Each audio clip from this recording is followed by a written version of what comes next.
সূরাতুল ফাতির। মক্কায় যতগুলো সূরা অবতীর্ণ হয়েছে তার ভিতরে একটা অন্যতম সূরা হলো ফাতির।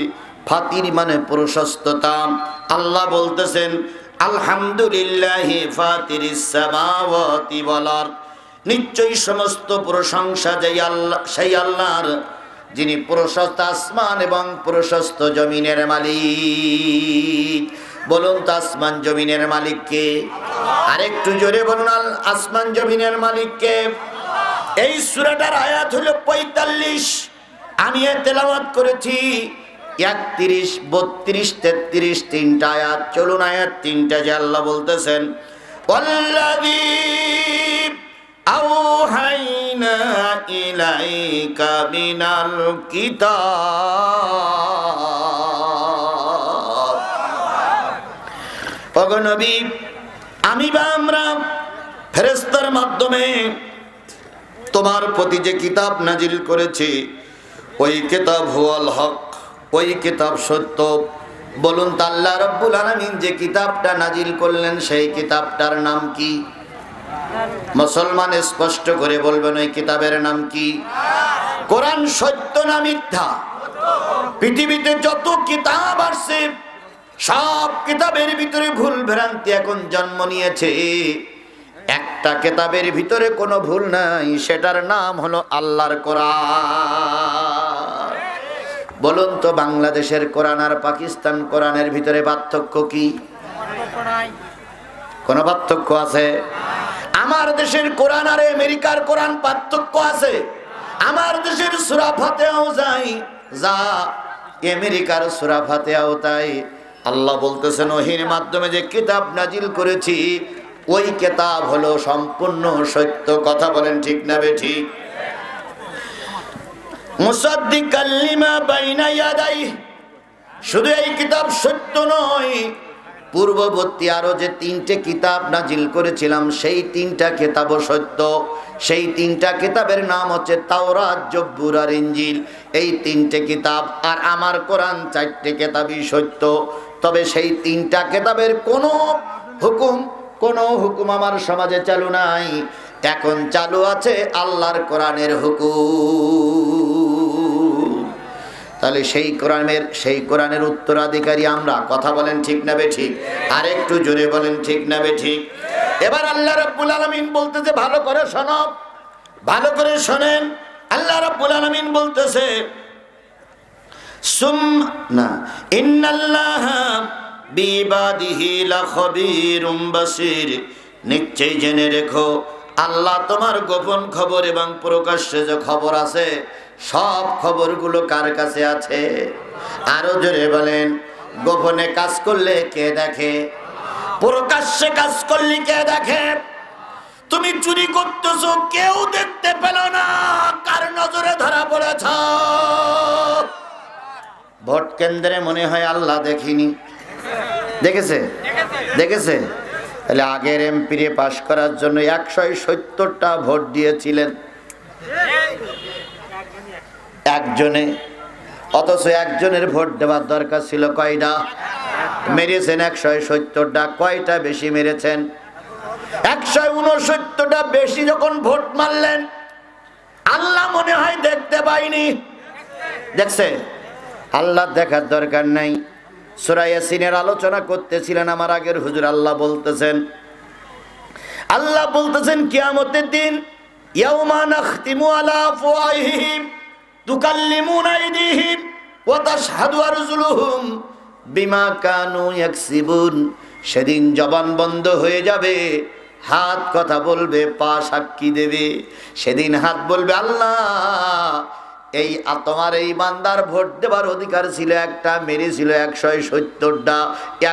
169টা ভোট আল্লাহ তোমার বান্দা বেশি মেরেছে। এই কথা বলার সঙ্গে সঙ্গে ফেরেশতা কাঁধে করে জান্নাত পর্যন্ত পৌঁছাই দেবে।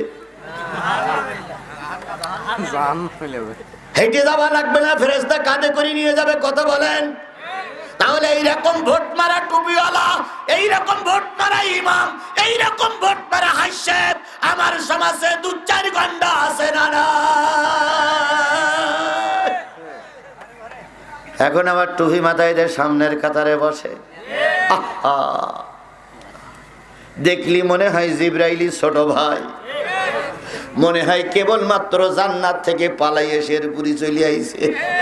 কি সুন্দর আতর, কি সুন্দর হাজির রুমাল, কি সুন্দর দাড়ি। ভোট দেওয়ার সময় দিল 10টা 15টা 20টা কথা, বলেন ঠিক না বে ঠিক? আবার ওনারা পাশ করার পরে মঞ্চে দাঁড়িয়ে দাঁড়িয়ে বলে, এত সুন্দর সুষ্ঠু নির্বাচন বাংলার ইতিহাসে আর কখনো হয়নি। ওদের কথা শুনে কুকুরেরও হাসি লাগে, কুকুরও ফিক করে হেসে ওঠে। কুকুর কয়, কত বড় মিথ্যুক, কত বড় মিথ্যুক। নিজেরাই নিজেরাই ভোট করলো, আর এখন বলছে সুষ্ঠু নির্বাচন। ছিল না, ছিল না। আবার মঞ্চে যখন আসে তখন অনেক লোক মালা নিয়ে দাঁড়িয়ে থাকে।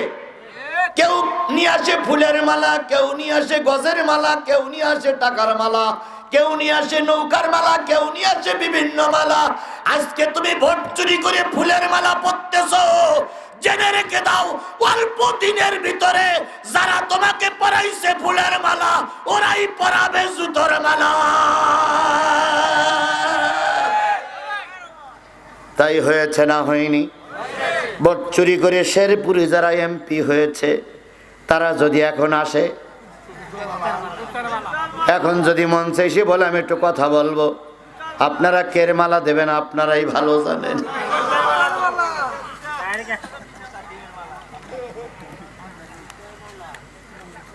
পিরোজপুরের পাশে ঝালকাঠি জেলা, ঝালকাঠি জেলার একটা হেডাম নেতা ছিল শাহজাহান ওমর।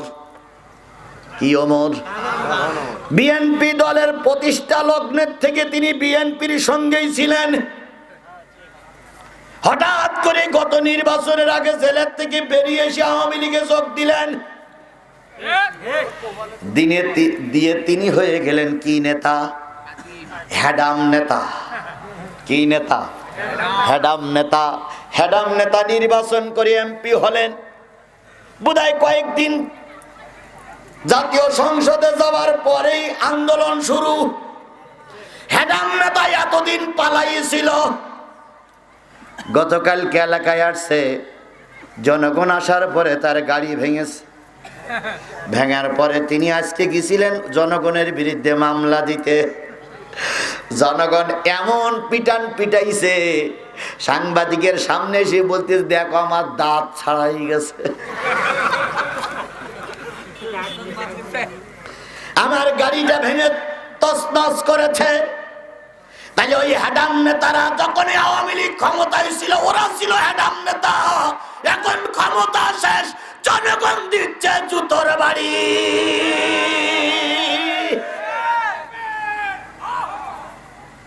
গত পরশুদিন দেখলাম 13 জন নেতাকে কোমরে দড়ি বেঁধে তুলেছে হলো ট্রাইব্যুনালে। আইন মন্ত্রী থেকে শুরু করে বহুত মন্ত্রী আছে, এরা এর আগেই পুলিশের স্যালুট নিত। এখন পুলিশ লাঠি পিটা করে জেলখানায় ঢুকাচ্ছে আর বলতেছে হাত উঁচু করলি হাত ভেঙে ফেলবো। একটু আগেই পুলিশের গাড়ি টহল দিল, একবার এদিক গেছে আর একবার এদিক গেছে। পুলিশ কোন জায়গায় বসে শুনতেছেন আমি জানি না, শোনেন। কিন্তু এর আগে পুলিশ আসতো জিহাদির ধরার জন্য, আর এখন আসতেছে পুলিশ টহল দেওয়ার জন্য, যেন কোনো সমস্যা না হয়। আমরা তো এরকম পুলিশ চেয়েছিলাম, কথা বলেন ঠিক না বেটি? আমরা তো অন্যায়কারী পুলিশ দেখতে চাইনি। এখন পুলিশদের স্যালুট জানাই, কারণ আপনারা আচরণ ভালো করবেন, মানুষ আপনাদের স্যালুট দেবে। তাহলে যে জিনিসটা আপনার বোঝাতে চাচ্ছিলাম সেটা হলো, আপনি আপনার এই হাত সাক্ষী দেবে আপনি কি করেছেন, এটা আপনার বিশ্বাস হয়? যদি বলেন বিশ্বাস হয়, তাহলে আজকের থেকে নিয়ত করব আমার হাতকে কোরআনের জন্যই কাজে লাগাবো। তাহলে আল্লাহ আমার অন্তরের খবর, বাইরের খবর রাখে না রাখে না? বিশ্বাস হয় আপনাদের? যারা রাস্তায় দাঁড়ায় আছেন তাদেরও খবর রাখতেছে, যারা বাড়িতে শুয়ে আছেন তাদেরও খবর রাখতেছে, এখানে যারা আছেন তাদেরও খবর রাখতেছে। আল্লাহ আমাদের দেখতে পাচ্ছে না পাচ্ছে না? আমার মনে হয় দেখতে পাচ্ছে না। কি করি ভাবে মাথার উপরে সামিয়ানা না। আল্লাহ আমাদের বোঝার তৌফিক দান করুক।